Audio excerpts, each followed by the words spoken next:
Tentunya yang kami lakukan lebih konkret lagi adalah melakukan kolaborasi dan sinergitas. Iya. Nah, seperti logistik. Logistik itu kalau dari Indonesia Timur mendarat di Surabaya dengan kapal.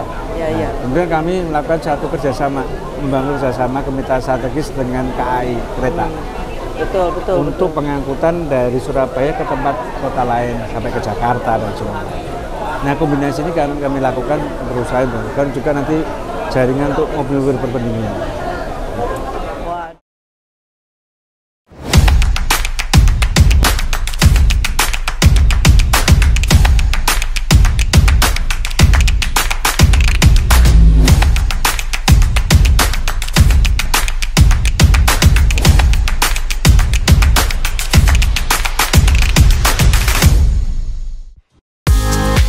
Selamat siang Pak Budi. Hari ini kita ada dalam podcast ya. Dan pertanyaannya tidak jauh dari tentang ini Pak. Ya. Pengolahan. Ya. Boleh pertanyaan Boleh, pertama? Bu. Ini ada titipan soalnya. Ya. Apa tantangan yang dihadapi oleh sektor pengolahan tuna di Indonesia, Ya. Pak? Jadi dari sektor pengolahan, ya, ini tantangan yang besar itu ada satu bahan baku. Nah, Selama ini dari mana Pak? selama ini kami bekerja sama dengan Direktorat Perikanan Tangkap, Sara Erat. Nah, beliau-beliau ini melakukan edukasi bagaimana penangkapan ikan yang baik, Ya. handling di kapal. Nah, kemudian setelah itu bagaimana nanti waktu ketika pendaratan. Nah, di pendaratan mereka data, kemudian nanti masuk ke unit pengolahan. Nah, di unit pengolahan ini tantangannya adalah bagaimana bahan baku nanti tangani secara baik, sehingga kualitasnya tetap jaga, keamanan pangannya terjaga. Lalu proses berikutnya, salah satunya ketika ikan itu ditangkap, kemudian dimasukkan ke UPI atau unit pengolahan ikan, itu harus diketahui, dites dulu Bu, itu kadar histaminnya seperti apa. Nah, tes histamin itu menjadi salah satu indikator tingkat kesegaran ikan.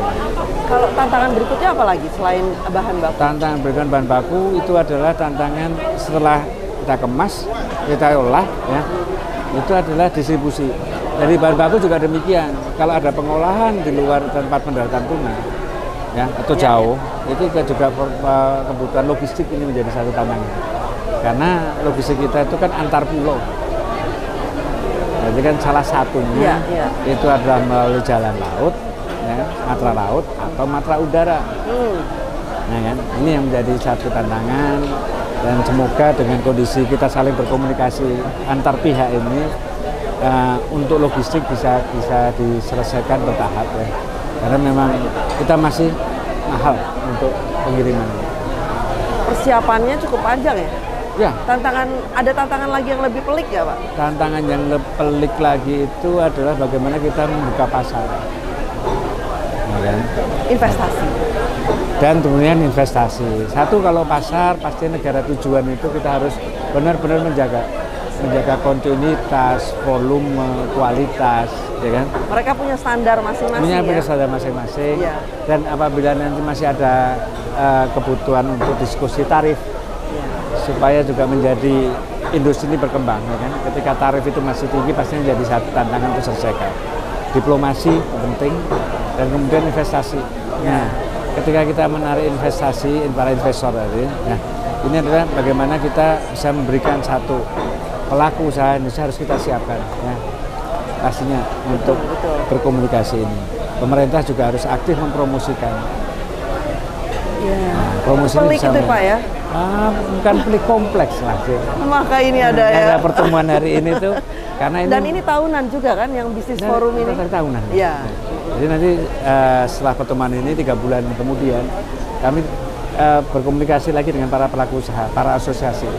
Setelah 3 bulan tadi ada penandatanganan MOU, PKS. Nah, realisasi seperti apa? Strategi yang dicapai bagaimana nih? Untuk apakah hanya sampai pada komunikasi atau juga kolaborasi sinergitas itu? Tentunya yang kami lakukan lebih konkret lagi adalah melakukan kolaborasi dan sinergitas. Iya. Nah, seperti logistik. Logistik itu kalau dari Indonesia Timur mendarat di Surabaya dengan kapal. Iya. Kemudian kami melakukan satu kerjasama, membangun kerjasama kemitraan strategis dengan KAI kereta. Betul. Untuk pengangkutan dari Surabaya ke tempat kota lain sampai ke Jakarta dan semuanya.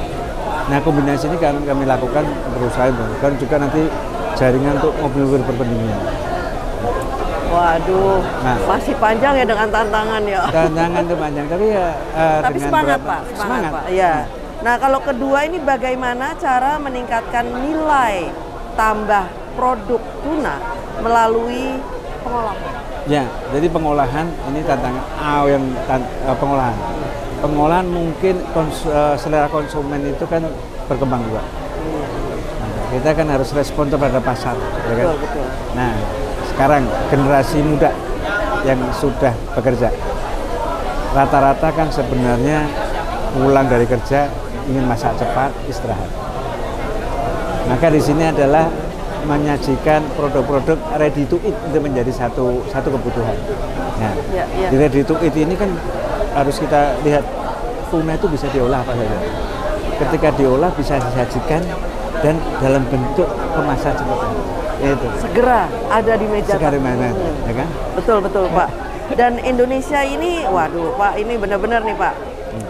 Apa strategi terbaik untuk memperluas pasar ekspor produk tuna Indonesia? Karena Indonesia termasuk negara yang meraup untung dari peningkatan permintaan tuna dunia. Ya. Pernah pertama kan ya kalau nggak salah kita dulu ya. Jadi sebetulnya satu kita harus selalu berani mereview pasar-pasar yang sudah menjadi tujuan ekspor pasar tradisional ya, secara tradisi. Eropa, Amerika, tadi Jepang ya. Nah, mereka terjadi perubahan nggak? Mereka harus saya ikuti, ya kan? Nah, ketika dengan EU ya, dengan Eropa ada beberapa hambatan yang harus kita selesaikan. Nah, ini yang kemudian untuk pasar yang baru seperti di Timur Tengah, Afrika Utara ya. Dan semua ini kan kebutuhan mereka sebenarnya untuk segmen produk yang mana? Kan beda-beda. Tuna bisa tuna loin, bisa fillet, bisa macam-macam ya. Jadi terlintas untuk diversifikasi. Diversifikasi ini menjadi strategi diversifikasi dan tujuan negara. Baik. Terima kasih Pak. Lalu ini bagaimana cara meningkatkan efisiensi dan keberlanjutan dalam penangkapan tuna di Indonesia? Ya, efisiensi dengan penangkapan ikan terukur ini. Ya. Nah, ini adalah satu upaya menjaga lingkungan dan efisien. Ya. Selain bahwa itu berbasiskan kuota, bahwa penangkap ini adalah di satu zona tersebut. Jadi yang pergerakan ke arah fishing ground dekat, ya kan, didaratkan di situ, maka efisiensi terhadap BBM salah satunya sudah bisa kita ukur. Termasuk ya. Untuk pendaratan terukur itu ya Pak? Iya, penangkapan yang terukur ini. Kemudian juga di situ akan terjadi, kita dorong pertumbuhan unit pengolahan. Jadi kan ini nggak dibawa motor ke Indonesia untuk diolah, ya kan? Tapi di lokasi-lokasi tersebut juga sudah mulai. Ya. Nah, dengan kondisi maka efisien untuk kos itu semua mulai. Yang kedua itu ada satu gerakan sekarang sertifikasi MSC dari organisasi MSC. Ini para nelayan penangkap tuna, nelayan kecil yang dengan pancing itu diedukasi bagaimana menangkap ikan yang memenuhi persyaratan yang ramah lingkungan. Ya. Jadi dia menangkap seperlunya, kualitas bagus, harga bagus, dengan ini kondisinya. Nah, kemudian mereka mengetahui ketika dia harus menangkap harus segera diletakkan ke UPI, ya kan? Tidak harus menunggu penuh dulu kan di situ. Tapi kondisinya itu supaya sehingga kualitas bagus pasti harga beda. Ya. Daripada sekarang mereka menangkap sebanyak-banyaknya ternyata kualitasnya turun, harga turun. Bagaimana dengan duta dari brandingnya Bapak ini, Stellina? Oke, terkait dengan yang barusan Bapak sampaikan ini. Stellina ini kan adalah satu upaya kami untuk melihat ketelusuran. Ya, dari ketelusuran itu ketika kami mendapatkan akses dari pelabuhan, dari pelabuhan perikanan, siapa saja yang mendaratkan kapal itu, siapa saja di mana ditangkapnya. Ya, itu satu. Ya. Kemudian setelah itu akan dikirim kemana? Ditransportasi ke unit pengolahan mana? Ya. Logistik ya. Ini harus sebenarnya kita telusuri, dan yang lain lagi itu adalah ikan itu disimpan di gudang beku mana atau cold storage mana. Nah, itu untuk mengetahui bahwa ikan yang ditangkap, yang disimpan berapa, yang diolah berapa. Itu proses sudah selesai atau belum Pak? Belum. Itu sedang berjalan sekarang ya? tetap jalan. Baik, yang terakhir sekarang dari pertanyaan yang saya persiapkan, yakni tentang bagaimana peran pemerintah dalam mendorong investasi di sektor hilir perikanan tuna. Hilir, Pak. Hilir ya? Ya, jadi hilir ini sekarang kami aktif melakukan satu pendekatan, karena si hilir ini adalah pelaku usahanya juga beragam. Ada kelas mikro, menengah, kecil, menengah, besar, ya kan? Nah, untuk mikro, menengah, mikro sampai menengah atau mikro kecil menengah, kami melakukan satu kurasi untuk mendukung kebijakan pemerintah juga. Itu ada UMKM naik kelas. Mendongkrak ya? Mendongkrak di situ. Ya, kita profiling di masing-masing usaha yang mikro. Apa yang perlu dilakukan, perizinan kami dorong, kemudian manajemen keuangannya dan manajemen produksinya, ya. Nah, kemudian akses terhadap perbankan. Nah, kita kenakan perbankan bahwa ini mikro yang siap ke kecil. Nah, ini nanti dari perbankan akan punya program apa? Dan alternatifnya ya, Pak? Ya, alternatifnya. Dan dari BLU punya program apa di sini? Ini yang menjadi satu gagasan. Kemudian yang besar, yang sudah besar, kita kenakan, kita komunikasikan seperti tadi produk-produk ini kan jenisnya sudah beragam kan.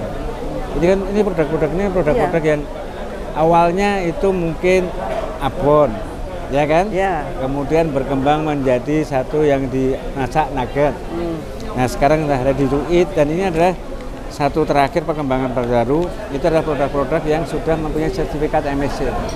Dan ini peminatnya pasti di Indonesia juga. Di Indonesia peminatnya juga sudah mulai. Udah mulai. Sudah, ya? Jadi segmen pasar itu sudah mulai kelihatan bahwa ini adalah segmen pasar yang ke arah cinta lingkungan. Itu kalau dia mempunyai produk itu, dia akan bangga kan? Dia akan konsumsi itu. Dan kita harus dorong itu besar, sehingga lingkungannya semakin terlindungi kan, ini kan ekosistemnya terlindungi. Gitu. Selamat Pak, dan terus semangat Pak. Siap. Terima kasih banyak. Terima kasih. Terima kasih.